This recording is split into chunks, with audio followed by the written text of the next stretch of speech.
Hello everyone, you're watching Physio Classroom channel, and in today's video we are going to learn how to palpate the first rib posteriorly. Now in the previous video we have already covered how to palpate the T1 spinous process using the posterior shift method and the T1 transverse process using the finger method. Now just a quick recap: when one thumb was placed just adjacent to the T1 spinous process and the other thumb was palpating the T1 transverse process and a PA glide was applied, it was easily felt that on applying the posterior anterior pressure, the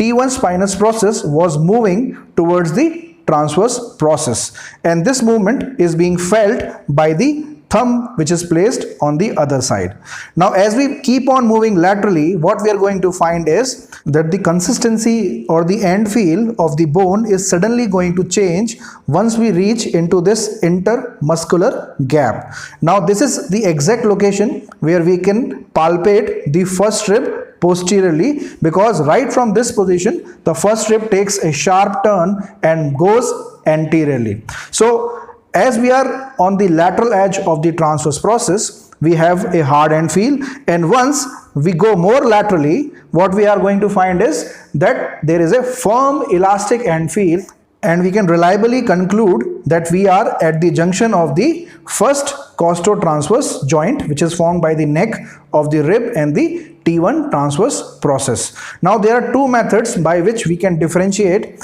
the first rib from the transverse process. One is that the end feel of both the bony structures is going to be different. This one is going to be hard and this one is going to be firm and elastic. And the second important difference is that on applying a posterior anterior pressure over the T1 transverse process, we can find a significant movement of the T1 spinous process, whereas when we apply pressure over the first rib in the same manner, that is the PA glide, what we are going to find is that the movement of the T1 spinous process is still there, but it is much less as compared to when the pressure was being applied over the T1 transverse process. One more interesting information that I would like to share in this video is that the T1 transverse process and the junction of the T1 transverse process and the first rib is almost always found in the intermuscular gap that is formed between the descending fibers and the transverse fibers of the trapezius muscle.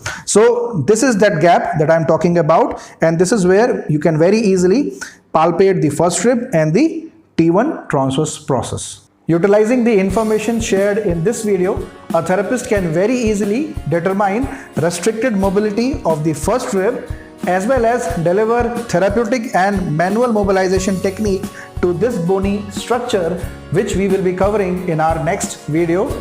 Do comment and share your feedback. Keep learning, keep sharing, and stay connected.